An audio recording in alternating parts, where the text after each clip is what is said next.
Forget gurus. Forget anyone claiming to be an online business expert without going through the challenges of entrepreneurship themselves. The Real Money, Real Business podcast is here to prove the best insights in online business comes from your fellow online business builders. We dig into stories of entrepreneurs selling their business on the Empire Flippers marketplace so that you can learn how they made their business profitable, how they overcame obstacles, and what lessons they learned in their online journey. If you want to take your business and your knowledge to the next level, you've come to the right podcast. Let's get started.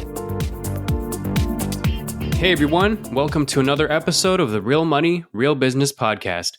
We record these interviews so potential buyers can learn more about the business and the seller to help them make a buying decision. Now, all of the business details, which include the type of business it is, how much revenue and profit it makes, and all of the assets included in the sale can be found on the business listing. To view this information, you can visit empireflippers.com/marketplace and search for this business listing number, which is listed in the video thumbnail and the description. Or if you're watching this on YouTube, you can click the link in the description to go straight to the listing. And if after listening you want to take an even deeper dive into the business to perform your due diligence before potentially purchasing this business, you can unlock this listing to look through all of the business information, which includes the domain, the products, the P&L, and more. So can you tell us a little about your background in building and running online businesses? Hi there, my name is Susan. I'm the owner of this business. My background is in nursing. I was a registered nurse here in Canada for 21 years, doing a variety of work over that career, largely palliative work, as well as northern work. Here in Canada, we have a lot of isolated communities that you can only fly into that have nursing outposts. And then the third area of work I did was humanitarian aid. I used to work for Doctors Without Borders. I found that it is a very good skill set that translates well to entrepreneurship, very well, actually. And when I was finished with nursing, I am a gardener, and I was looking on Amazon for something that I wanted to buy, and I didn't find it. And that's what started things. And so I made the product that I was looking for, and it was an instant success. I just started very small with $500 and a tiny bit of stock, but it was successful right away. Within 2 weeks, my product was the top of its category. And so very quickly, I borrowed a little bit of money and went full steam ahead, and then experienced some exponential growth for the next couple of years, partly thanks to the pandemic. This was a very popular item during the pandemic, and a lot of people got into gardening during that time. It's an increasing trend anyway.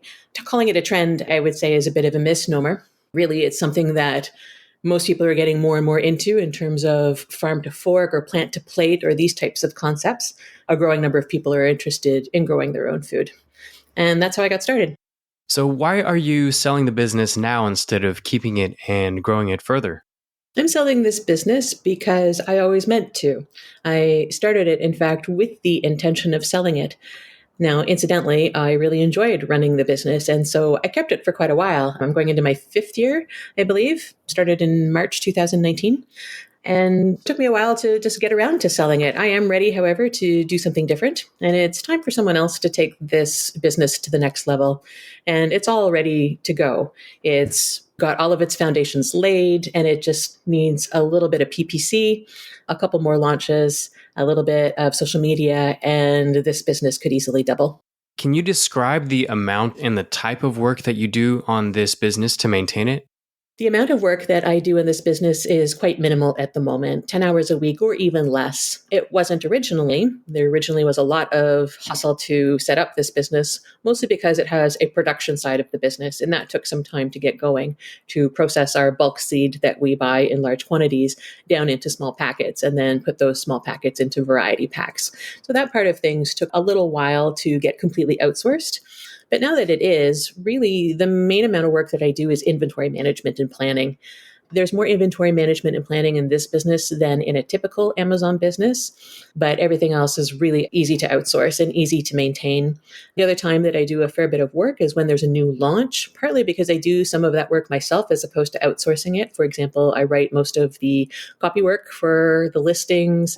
I give very specific instructions to graphic design rather than just letting any stock photos or that sort of thing become listing photos.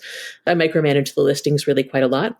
Outside those two things, that's really the majority of the time spent in managing the business.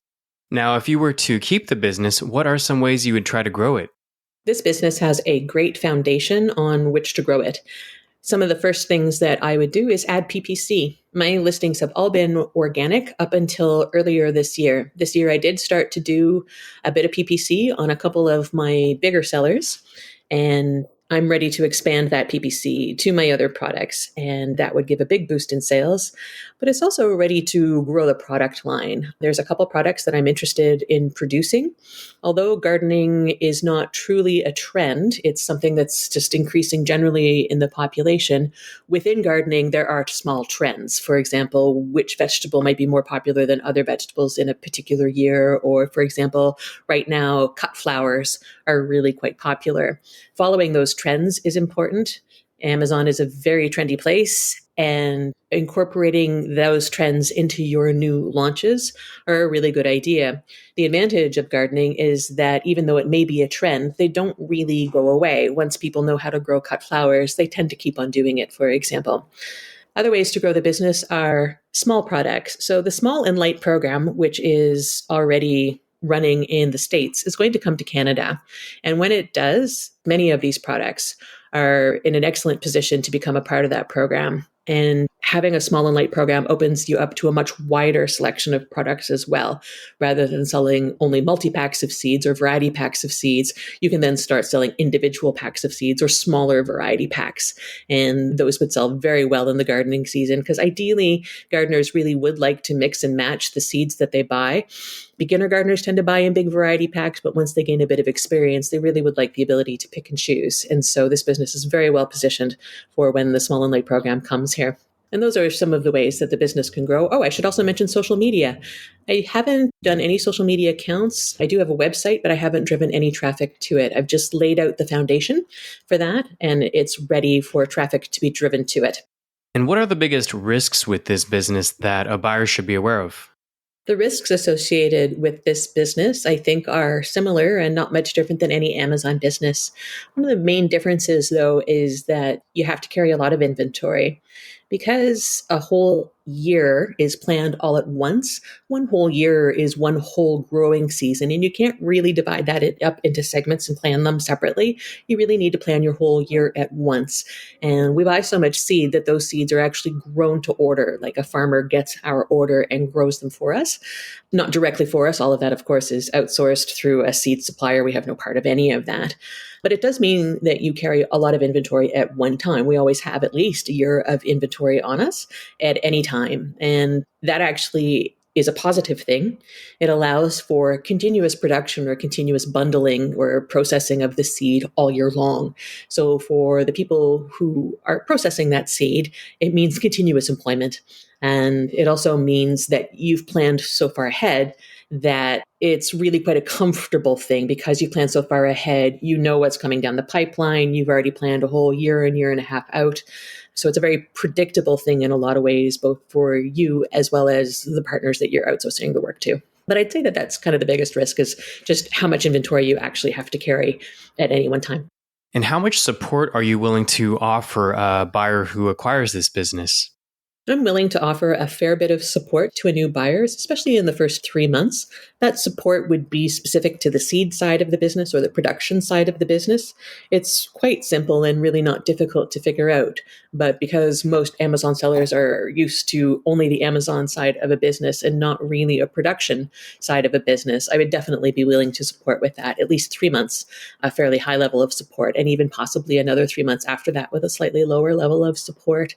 The agricultural guidelines and regulations that you need to know to run this business actually are not very much. For example, if you sell grocery items, you're already dealing with more regulations than what we deal with in the seed world.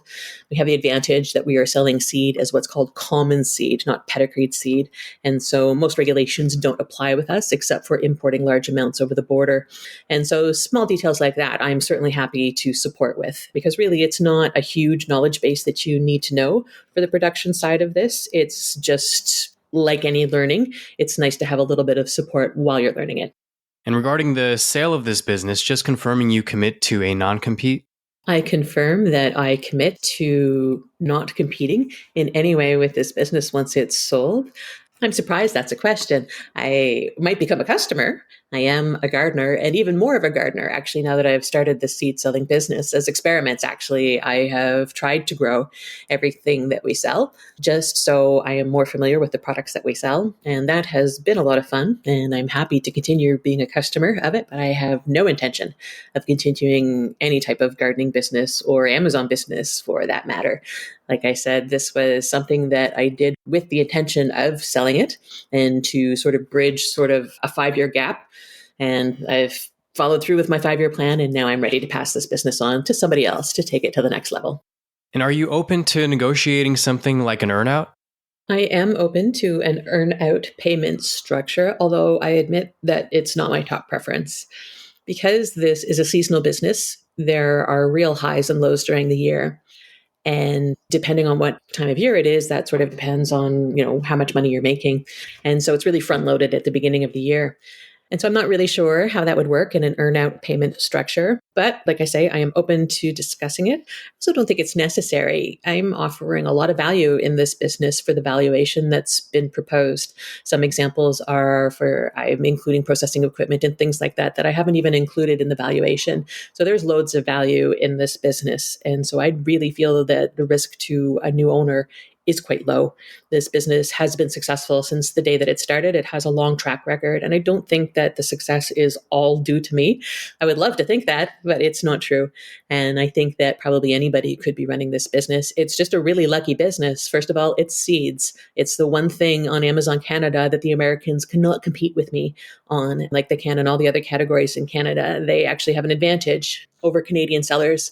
But seeds, that's different. We have a different climate, and not all American seeds will grow here. And so the 3 sellers that are doing really well in Canada for seeds are sold by Canadian to Canadians. Now, I say from Canadian to Canadian, like one is an American company, but it's marketing its seeds really appropriately to Canada and to Canada's climate. And it's choosing its seeds well in terms of what it chooses to sell. So am I open to an earn-out payment structure? Yeah, okay, sure. But not my top choice. And also it might not be the buyer's top choice because, again, I'm handing over an already successful business here, and there's no reason that it won't continue to be successful even with minimal input from the new buyer. Now, putting yourself in the shoes of a buyer, why do you think this is a business worth buying? Because it's hugely profitable with minimal work. I think that says it all right there. I've really brought it to a point that it's easy to manage, even for somebody who's learning the business from scratch and has never dealt with seeds or an agricultural product before. This is a no-brainer. And again, the products are small, all products but one are less than 1 inch, so the fulfillment fees are low. It's really what every Amazon seller is looking for in a business. This business has. All right, everyone, thanks for listening. To learn more and see if this listing is still for sale, head over to empireflippers.com/marketplace and search for this business listing number, which is listed in the video thumbnail and the description. And if you're watching this on YouTube, click the link in the description to go straight to the listing. And once you've unlocked this listing, you'll be given everything you need to know about this business. So thanks for joining us, and until next time.